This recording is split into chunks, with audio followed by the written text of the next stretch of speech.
చూస్ country delight, live better. ఇప్పుడే country delight యాప్ని download చేసుకోండి. ప్రముఖ ప్రొడ్యూసర్ నట్టి కుమార్ గారు ప్రస్తుతం మనతో పాటు లైవ్ కాల్లో అందుబాటులో ఉన్నారు. ఒకసారి ఆయనతో మాట్లాడదాం. మనకు తెలుసు నిర్మాతలకి అలాగే ఫెడరేషన్ కార్మికులకి మధ్యన గొడవ జరుగుతోంది. అది తారాస్థాయికి చేరుకుంది. అసలు ఈ వివాదం ఎప్పటికీ సమసిపోయే అవకాశం ఉంది. ఈ వివాదానికి అసలు కారణాలు ఏంటి ఫస్ట్ అన్నీ కూడా ఆయన అడిగి తెలుసుకుందాం. సార్ నమస్తే అండి. నమస్తే అండి.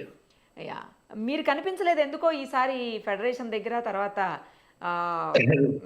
ప్రొడ్యూసర్ లేదు లేదు, నేను అవుట్ ఆఫ్ కంట్రీ ఉన్నాను. చాలా మంది ఫోన్లు వచ్చాయి. కాకపోతే ఏంటంటే నేను వచ్చిన మార్నింగ్ ఫ్లైట్ కి వచ్చాను.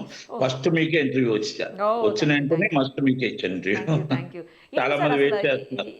ఏం జరిగింది, ఏం జరుగుతోంది? నిజంగానే 30%, 30% పెంచుతామని వీళ్ళు మాట ఇచ్చారా గతంలో? ఒకవేళ 30% పెంచితే ఇప్పటికే చాలా పెంచున్నాము, చాలా ఎక్కువ శాలరీస్ ఉన్నాయి, వాళ్ళకు ఎక్కువ వేతనాలు ఉన్నాయి, ఇంతకు మించి పెంచడం అనేది సాధ్యం కాదని చెప్పేసి ఒకవైపు నిర్మాతలు తేల్చి చెప్పటం, తర్వాత వీళ్ళేమో అలా పెంచితేనే ఏ రోజు వేతనాలు ఆ రోజు ఇస్తేనే మేము వస్తామని చెప్పేసి వీళ్ళు భీష్మించు కూర్చోవటం, ఎక్కడ దాకా దారి తీస్తోంది ఇది? ఇప్పుడు కార్మికులు అడగడంలో తప్పులేదు. మనం కూర్చొని మనం నిర్మాతల వైపు, చిన్న సినిమా నిర్మాతల వైపు, పెద్ద సినిమా నిర్మాతల వైపు, సినిమా షూటింగ్లు, అక్కడ కార్మికులు ఎన్ని వేల మంది ఉన్నారు, వాళ్ళందరికీ పని కల్పించవలసిన బాధ్యత, రెస్పాన్సిబిలిటీ మన మీద ఉంది. దాంట్లో నో డౌట్. ఈ కార్మిక నాయకులు ఎవరైతే నాయకులు ఉన్నారో, మా ఛాంబర్ లో ఉన్న నాయకులు ఎవరైతే ఉన్నారో, వాళ్ళిద్దరూ సమయంతో కూర్చొని వీళ్ళు కార్మికులు ఇబ్బంది పెట్టకూడదు, సినిమాలు షూటింగ్లు ఇబ్బంది పెట్టకూడదు, నిర్మాతలు ఇబ్బంది పెట్టకూడదు చేయాలి. ఎస్, నేను కౌన్సిల్ జాయింట్ సెక్రటరీగా నేనేం చెప్తానంటే, ఇప్పుడు ఇక్కడ చిలికి గాలివాన ఎందుకు అయ్యింది? అసలు దీనికి కారణం ఎవరు? ఈ పెద్ద మనుషులు ఎవరు? మీ కార్మిక నాయకులు ఫెయిల్ అయ్యారని నేను అంటాను. మీ ఆల్రెడీ మా ఛాంబర్లో నాయకులు, నిర్మాతల తరపున ఉన్న నాయకులు ఫెయిల్ అయ్యారని నేను అంటా. 3 నెలల నుంచి నెగోషియబుల్ అవుతుంది. ఇప్పుడు 2011లో నాకు అప్పచెప్పారండి. ఇదే దిల్ రాజు గారు, ఇదే రవికిషోర్ గారు, ఇదే సురేష్ బాబు గారు అందరూ కలిపి 2011లో 18 రోజులు స్ట్రైక్ జరిగితే, బాలయ్య బ్యాంకాంగ్లు ఉండిపోయి చాలా మంది హీరోలు ఉండిపోతే, ఉదయాన్నే నాకు 10 గంటలకు అప్పచెప్పారండి. అప్పచెప్తే నేను గురుగారి దగ్గరికి వెళ్ళి, అప్పుడు దాసనారాయణ గారు బతికే ఉన్నారండి, దాసనారాయణ గారి దగ్గరికి వెళ్ళి ఆయన కూర్చోబెట్టి భోజనం కూడా చేయకుండా పాపం 24 యూనియన్లు మాట ఒప్పించి మాట్లాడి, మనం తర్వాత చేసుకుందాం, ముందుకు షూటింగ్లు చేయండి అని చెప్పి అగ్రిమెంట్లు చేయించామండి. అగ్రిమెంట్లు చేయించి అందరూ అగ్రీడ్ అని చెప్తే అగ్రిమెంట్లు చేయించి ఇస్తే, మొత్తం దాసనారాయణ గారు పాపం 4 గంటల దాకా లంచ్ చేయకుండా కూడా చేశారండి పాపం. అన్ని దగ్గరుండి 24 క్రాప్స్ ఒప్పిస్తే, ఫైటర్స్ లాస్ట్ లో ఇబ్బంది పెట్టినా కూడా మళ్ళీ ఫైటర్స్ కూడా చేయించి ఇచ్చామండి. అప్పుడు సురేష్ బాబు గారు అధ్యక్షుడుగా సంతకం పెట్టడం మానేశారు. వాళ్ళందరితో సంతకాలు పెట్టిన అగ్రిమెంట్లు వీళ్ళు సంతకం పెట్టడం మానేశారు. ఆ రోజు స్టార్ట్ అయింది ఈ వైలేషన్. ఆ రోజు స్టార్ట్ అయింది గొడవలు. మనం ఒక అగ్రిమెంట్ లో ఉన్నామని ఇప్పుడు లేవండి. మనం పుట్టక ముందు పెద్దలు అందరూ కలిపి పెప్సీ, అక్కడ south Indian chamber, all India federation ఇవన్నీ కలిపి మనం ఇది అన్నదమ్ములుగా వెళ్తూనే ఉండాలి. మన బిడ్డలండి. కార్మికులు ఎప్పుడు కూడా వాళ్ళు బాధపడకూడదు. వారు బాధపడకుండా వాళ్ళు మనం చూడవలసిన బాధ్యత మన మీద ఉంది. అలాగని నిర్మాతను కష్టపెట్టకుండా చూడాల్సిన రెస్పాన్సిబిలిటీ వాళ్ళకు ఉంది. ఇది 2 అన్నదమ్ములుగా మనం వెళ్తున్నాం అండి. ఇక్కడ ఎక్కడ ఏ గొడవలో రాకూడదు, షూటింగ్ ఆపే పరిస్థితి రావద్దు. ఇప్పుడు షూటింగ్ ఆపడం అంటే ఇది మామూలు విషయం కాదండి. నిర్మాతకి ఎంత నష్టమో కార్మికుడికి అంత నష్టం. కార్మికుడు ఒక రోజు వేతనం ఏ రోజు కూలి ఆ రోజు తీసుకొచ్చి భోజనం చేసే పరిస్థితుల్లో ఉన్నారు. భార్య బిడ్డలు ఆకలితో ఉంటారు.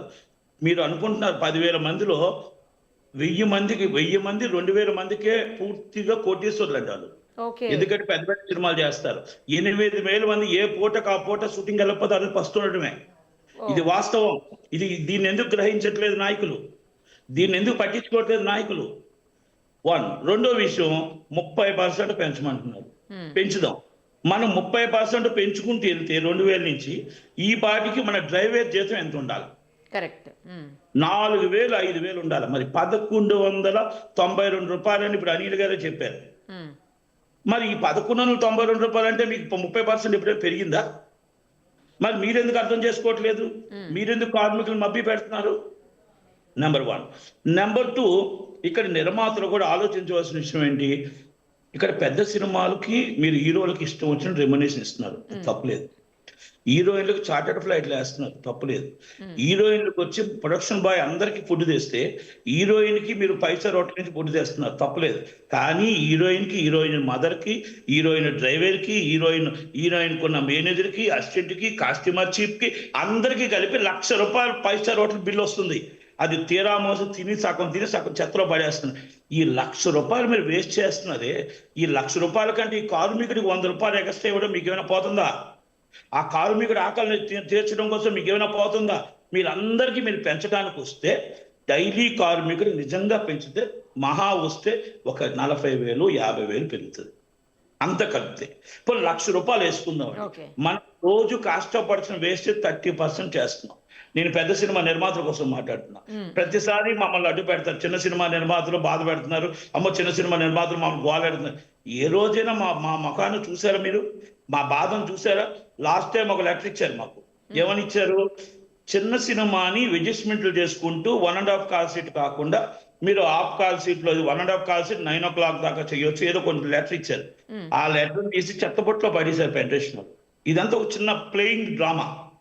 ఇది నిర్మాతలకు కూడా ఇబ్బందికరంగా, చిన్న సినిమా నిర్మాతలు ఇబ్బంది పడుతున్నారు, పెద్ద సినిమా నిర్మాతలు ఇబ్బంది పడుతున్నారు.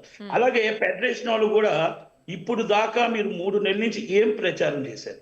3 నెలల నుంచి ఏం మీరు షూటింగ్లు ఆపే పరిస్థితి దాకా మీరు ఎందుకు తీసుకొచ్చారు? ఇది ఒకటి. మీకు చిరంజీవి గారు కనబడలేదా? అసలు చిరంజీవి గారు 3 నెలల క్రితంలో మీకు చెయ్యి దాటుతుంది అన్నప్పుడు మీరు చిరంజీవి గారు దగ్గరికి వెళ్ళి, సార్ ఈ ప్రాబ్లం వస్తుంది, ఇది ఏదో చెయ్యి దాటిపోయేటట్టు ఉందని ప్రొడ్యూసర్స్, నిన్న వెళ్ళిన ప్రొడ్యూసర్స్ వెళ్ళాలి కదా, నిన్న వెళ్ళిన ఇప్పుడు ఇవాళ వెళ్తున్న ఫెడరేషన్ వాళ్ళు వెళ్ళాలి కదా. ఆయన ఏం మిమ్మల్ని రావద్దన్నాడా? నేను మాట్లాడినన్నాడా? నేను చేయనన్నాడా? కష్టాల్లో ఉండేటప్పుడు చిరంజీవి గారు చేస్తాను, దగ్గర ఉండి నిలబడతాను అని చెప్పాడు. ఇప్పుడు నిన్న మీరు చెప్పారు, ఓకే, మీరు చెప్పింది ఒకటి, చిన్న సినిమా నిర్మాతల మీద కూడా చెప్పారు, వాళ్ళతో కూడా మాట్లాడుతాను, అలాగే ఫెడరేషన్ వాళ్ళతో కూడా మాట్లాడతాను, మీరు 2 రోజుల్లోగా ప్రాబ్లం సాల్వ్ చేయండి, లేకపోతే నేను రంగంలో దిగుతాను అన్నాడు. అందుకు తప్పేం లేదు దాంట్లోని. ఇప్పుడు మేమంటానంటే మీరు చిలికి గాదిమాన అయిపోయింది, అంత అయిపోయింది. ఇప్పుడు నేను కార్మిక నాయకులు నేను ఒకటి అడుగుతున్నా సూటుగా, సార్ ఇన్ని వేల మంది మీ కాడకు వచ్చి సంఘీభావం తెలిపి మా వేతనం పెంచేదాకా షూటింగ్లు జరపొద్దు, దయచేసి మా ఆకలి కేకలు వినండి అని చెప్పారు కదా. మరి 12 షూటింగ్లు జరుగుతున్నాయి కదా, మరి ఆకలి కేకలు వాళ్ళ ఇంట్లోనూ మాత్రం ఆకలితో ఉన్నారు సార్. తక్కువ వాళ్ళంతా ఏమైపోయారండి? నేను అనిల్ గారిని అడుగుతున్నా, అలెక్స్ గారిని అడుగుతున్నా, అక్కడ ఉన్న నాయకులను అడుగుతున్నా, మీకు జిందాబాద్ కొట్టేవాడికి ఏ రోజు పని దొరక ఇబ్బంది పడుతున్నాడే.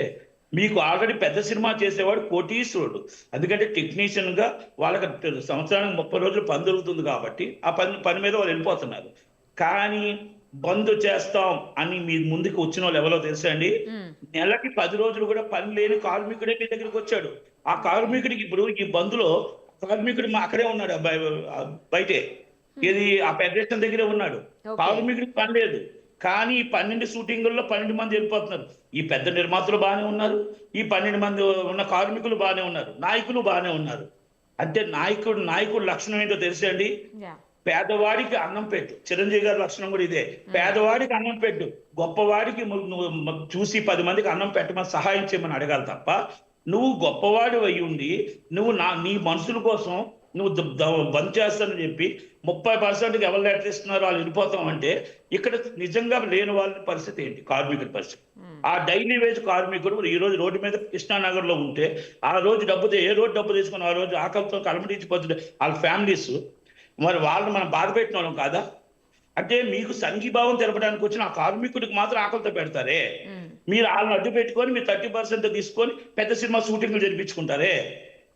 చిన్న సినిమా నిర్మాత వచ్చి షూటింగ్ చేసుకుంటానంటే కార్మికుడు ఆపేస్తాడు, ఫెడరేషన్ ఆపుతాడు. ఇప్పుడే నాకు ఏదో అందింది వార్త, కాస్ట్యూమర్ మీద దాడి, ఏదో నరసింహ అన్న ఆయన కాస్ట్యూమర్ మీద శారది స్టూడియో. అంటే ఇక్కడ బలహీనుల్ని మీరు దాడి చేయడం కాదు, బలవంతులు మీరు దాడి చేయండి, బలవంతులు మీరు షూటింగ్ ఆపండి, బలవంతులు మీరు ఆకలి నిండిపోయింది, మీకు ఆకలితో కడుపు నిండిపోయి మీరు షూటింగ్లు చేసుకుంటే ఆకలితో అలమటించిపోతున్న వాళ్ళ పరిస్థితి ఏంటి? అందరికీ 100% మనం పని ఇవ్వగలుగుతామా? ఇవ్వలేనప్పుడు మన వాళ్ళ ఫెడరేషన్ ఆకలి తీర్చగలుగుతామా? ఇన్ని రోజులు బంధుకి వాళ్ళ కుటుంబానికి ఇప్పుడు రక్షణ ఎవరు? వాళ్ళ కుటుంబానికి మన పోషాకర్తను ఎవరు? ఫెడరేషన్ ఇస్తుందా? ఎవరు ఇస్తారు చెప్పండి? అలాగే ఇక్కడ చిన్న సినిమా నిర్మాతలు ఏం చేశారు? వాళ్ళేంటి పాపం, వాళ్ళు బస్సులు చేస్తారు. వీళ్ళు మాకు ఈ వేతనాలు వద్దు, మాకు కూడా మేము కరెక్ట్గా ఎవరి కాదుతో చేసుకుంటామని ఇప్పుడు కాదండి, ఇది 35 సంవత్సరాల నుంచి వస్తుంది. నాదిగా వస్తుంది. మేము కొత్త వాళ్ళతో చేస్తాం, మీరు కొత్త వాళ్ళతో చేస్తాం అన్నప్పుడు మీరు ఆల్రెడీ ట్రైనింగ్ ఇచ్చారా? ఎందుకు మనం ఫెయిల్ అవుతున్నాం? ఇది నిజం మాట్లాడుకోవాలండి. మనం కార్మికుడికి మనం ఆ టైమింగ్ సెన్స్ తెలుసు, ఆ సినిమా ట్రైన్ ఎప్పుడు తీసుకెళ్ళాలి, ఆ లైట్ ఎలా పెట్టాలి, అవన్నీ అలవాటు పడిపోయాం. ఈ అలవాటు నుంచి మనం కొత్తగా రావాలి. విశ్వప్రసాద్ గారు ఏదో చెప్తున్నారు కరెక్టే, కానీ సాఫ్ట్వేర్ వేరు, బయట కార్మికుడు వేరు, సినీ కార్మికుడు వేరు. సినీ కార్మికుడికి కష్టం ఎక్కువ ఉంటుంది. సినీ కార్మికుడు తెల్లవారు 4 గంటలు లెగిస్తాడు. వాడు లైట్ మోసుకొని రాత్రి 10 గంటల దాకా వెళ్ళి ఆ రాత్రి 10 గంటలకి మళ్ళా వచ్చి అన్నం తిని పడుకొని ఒళ్ళు నొప్పి మళ్ళీ తెల్లవారు 4 గంటలు లెగిస్తాడు. ఆ బాధను మనం ఎందుకు అర్థం చేసుకోవట్లే, ఆ కష్టాన్ని మనం ఎందుకు అర్థం చేసుకోవట్లే? మీరు డబ్బు పెరుగుతుంది అనేది ఒక కెమెరా అసిస్టెంట్ అవ్వచ్చు, మేబీ 5,000 నుంచి 10,000 అవి మాట్లాడదాం. అది కాదండి, ఒక సైడ్ ఆర్టిస్ట్ కి 10,000 ఇస్తున్నామే, ఒక సైడ్ ఆర్టిస్ట్ కార్మికుడికి డబ్బులు ఇస్తున్నామే, ఒక బెంచ్ కార్ ఇస్తున్నామే, ఒక కార్మికుడికి 100 రూపాయలు పెట్టడం కోసం మనం ఎందుకు ఆలోచిస్తున్నామండి? వాడి ఆకలి నింపడం కోసం వాడి లైట్ మోసుకొస్తూ ఉంటే ఆ లైట్ పై కొండలైనా ఎక్కాలి, ఆ కొండలెక్కి నిలబడాలి. ఆ నిలబడే లైట్ బాయ్కి మనం ఎందుకు పెంచమండి? ఆ ప్రొడక్షన్ బాయ్ మనకు అన్నం పెడుతున్నాడే, ఆ ప్రొడక్షన్ బాయ్కి 100 రూపాయలు ఎందుకు పెంచమండి? దీంట్లో కూడా కేటగిరీస్ ఉన్నాయి. ఆ కేటగిరీలో మీరు లో కేటగిరీ ఉన్న డైలీ లేబర్కి మనం పెంచండి. మీరు మామూలుగా రెగ్యులర్ గా ఏదైతే మీకు స్కిల్ ఉన్నారు కదా, కెమెరా అసిస్టెంట్లకి వాళ్ళు మీరు 10% పెంచండి, 5% పెంచండి, తప్పలేదు. కానీ దాన్ని విభజించండి, విభజించి చేయాలి తప్ప విభజించకుండా మీరు అందరినీ గాడిలో కట్టడం తప్పు. చిన్న నిర్మాతని మీరు గాడిలో కడతారు, అలాగే పెద్ద నిర్మాతలు వచ్చి 100 కోట్ల సినిమాలు అంటారు, పాన్ ఇండియా సినిమాలు అంటారు. పాన్ ఇండియా సినిమాలు అన్నప్పుడు మన హీరో రెమ్యునరేషన్లు పెరుగుతున్నాయి, అన్ని పెరుగుతున్నాయి, మీరు టికెట్ రేట్లు పెంచుకుంటున్నారు, అదే అంటున్నారు కదా అందరూను. మరి మాకెందుకు సార్ 1,100 రూపాయలే డ్రైవర్ బతుకు? మాకు బయట డ్రైవర్ ఆప్టింగ్ 1,500 ఇస్తున్నారు. మా జీవితం దీంతో బానిస అయిపోయాం కాబట్టి మేము 1,100కు చేస్తున్నాం. తెల్లవారు 4 గంటలకు వస్తున్నాం, రాత్రి 9 గంటలకు వెళ్తున్నాం. ఇది వాస్తవం కాదా అని అడుగుతున్నారు. అలా లైట్ బాయ్ గా అది డైలీ లేబర్ అండి. ఇక నీకు ఉన్నాయి రేట్లకి అధికంగా ఎక్కువ పెంచడం, వాళ్ళని తగ్గిద్దాం. మీరు వాళ్ళని మాట్లాడండి, తప్పలేదు, నేను అంటే కెమెరా అసిస్టెంట్ అవ్వచ్చు, ఇంకోటి అవ్వచ్చు, లేకపోతే అసిస్టెంట్ కెమెరామెన్స్ అవ్వచ్చు, లేకపోతే నేను పుల్లర్స్ అవ్వచ్చు, ఇలా వాళ్ళంతా A1 టెక్నీషియన్స్. మీరు డైలీ లేబర్ మీదకి రాకండి. డైలీ లేబర్ ఏ పూటకు ఆ పూట వస్తేనే బతకగలుగుతారు. ఆ రాకపోతే మీకు అసలు షూటింగ్ లేకపోతే కుటుంబం అంతా పస్తుంటారండి.